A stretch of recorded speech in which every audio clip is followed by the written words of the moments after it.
Hey everyone, Tyler here at The Movie Beat. Welcome back to another Korean movie review. In this one, happy to be sharing with you my thoughts on the new supernatural dark comedy film, Night of the Undead. Director Lee Jung-hyun, who brought us To Catch a Virgin Ghost and Ghost Sweepers.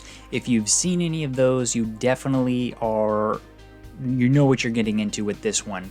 But I do think this one comes out in a time of much needed laughter, escapism. That's pretty much what this is. It's much in line with previous work. This one is ripe with oddball characters, otherworldly charm, as it tries to put a comedic spin on an otherwise traditional paranormal activity and ghost encounter experience. So it's far wackier than it is scary. I do think this one delivers moderate laughs as it pits the bonds of sisterhood against the extraterrestrial threat of undying predatory aliens. Let's get into the story a little bit. Seo-hee, played by Lee Jung-hyun, lives a happy life of luxury as she's pampered by her sweet and hard-working husband, Mang-gil, played by Kim Sung-ho. One night, after coming home late from a class reunion, Seo-hee becomes alarmed when a salacious text message arrives from an unknown number on her husband's cell phone. To calm her fears of a potential affair taking place under her nose, she hires an eccentric private investigator and jack-of-all-trades, Dr. Jang, played by Yang Dong-geun, to secretly follow her husband around and take notes of his daily routine. Through his investigations, Dr. Jang relays a bizarre truth about her husband's activities that go way beyond anything she could have ever imagined. It turns out Mang-gil spends most of his time working out at fitness centers or attending nightclubs where he picks up multiple women each day to take somewhere privately. If that weren't bad enough, Seo-hee learns that she's Mang-gil's fourth wife and that he does other things that defy explanation, like secretly guzzle down liters of gasoline at fueling stations.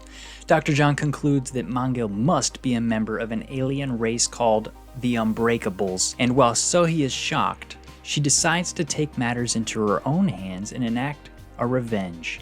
With the help of her closest school friends, Sera, played by Seo Young-hee, and Yang-sun, played by Lee Mi-do, the girls become involved in a night like none other where no one seems to be able to die. So the title of this movie, Night of the Undead, might have you think this is yet another Korean zombie offering, but I can assure you it is much more a silly sci-fi adventure comedy that really tries to blend elements of Men in Black with American Psycho and First Wives Club. There's this extraterrestrial conspiracy in this movie that has these predatory aliens disguised as humans secretly living among us, and there's this other international organization trying to get to their leader. That leader is Mang-gil, played by Kim Sung-ho, who's this suave and perfect shaped guy who appears to have a moderate to high level of OCD and an addictive personality that really drives the hunting practices that he takes to lure beautiful women into his clutches. And that's sort of that American Psycho element. And then there's these three powerful women driven by a thirst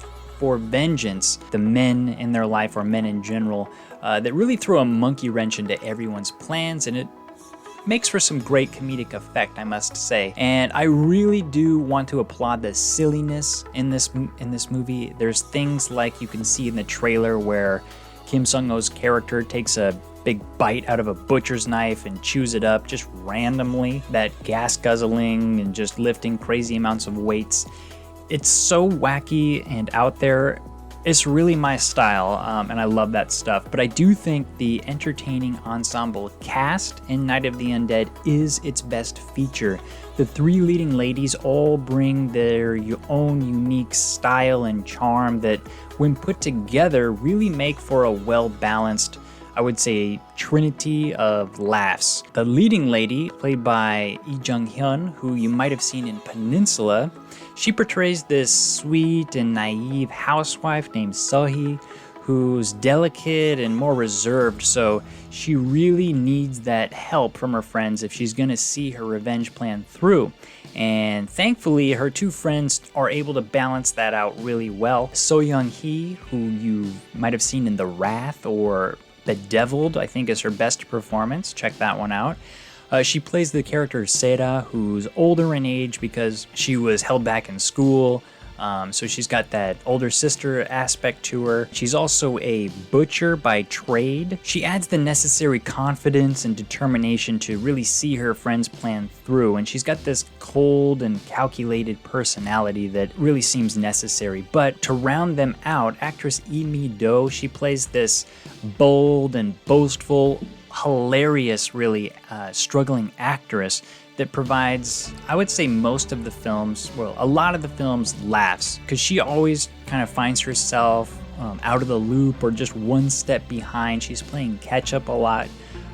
It was pretty funny. And I do think the men in the movie provide most of that eccentricity and really take that bizarre factor through the roof, because actor Kim Sung-ho, who was mostly known for impeccably playing that villain character, everybody knows his iconic role in The Man from Nowhere, but he was also in Doorlock and Unstoppable.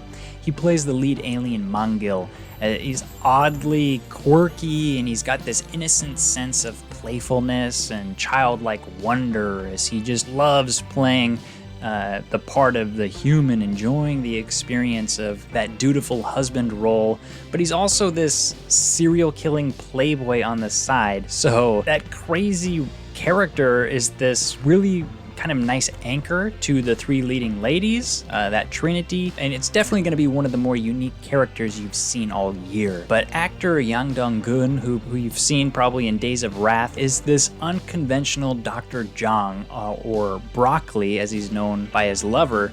He becomes the butt of a lot of the gags in the movie, a lot of the physical humor, but really he's more that link between the human and alien world that really helps provide some sense of boundary in such a far-fetched reality that this movie takes place in. So he was very necessary. He made me smile a lot.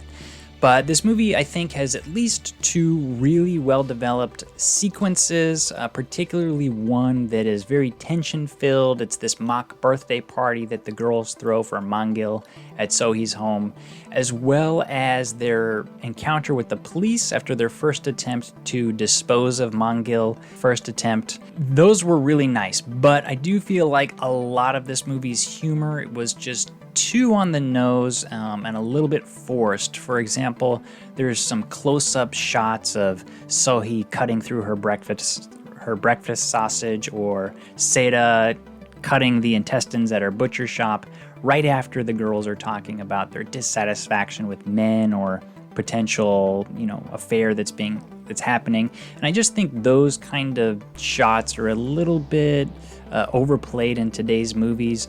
Or when Mongil is, in his cheating sequence, when he's being followed by Dr. Jang, he's getting in a car and the car starts shaking. He's got the girl in there and everyone's watching. I guess it could be funny to some people, but it's just like I've seen that so many times. And the movie's biggest gags that have these big setups are the ones that fall flat the most, unfortunately. My biggest laughs came from more of the reaction shots or parts that weren't meant to be a huge build-up gag. It was just small actor-inspired type jokes that I really like. There's also a very bizarre action sequence at the end during the film's climax that has the humanoid aliens throwing other people around like Hulk does to Loki in the Avengers. But the choreography, the special effects, everything was a letdown in that one. So I don't think the movie had a very thrilling conclusion per se. In terms of overall style and feeling I had while watching this movie, it was a really weird sense of deja vu, or like, where this movie reminds me so much of something. And I was like, that movie from way back in the day, Romantic Assassins. I don't know if you guys have seen that one, but it was really weird because I got home and I was looking the director up and apparently worked on the art team for that movie. So I think he has retained some of those sensibilities or style he's incorporated into movies today. So if you like that, you're definitely going to love this one. Far from intellectually demanding, Night of the Undead is pure, goofy escapism All of its darkly comedic gags and other physical humor are great for a movie that's good to throw on at a house party or something to just get, loosen the mood. I think it's one that's going to be really nice to mentally check out to after a hard days of work as well. So hopefully this one comes on Netflix or is able to just be watched casually by people all over, and fans of the actors especially. So for that, I'm going to rate Night of the Undead a 5.5 out of 10.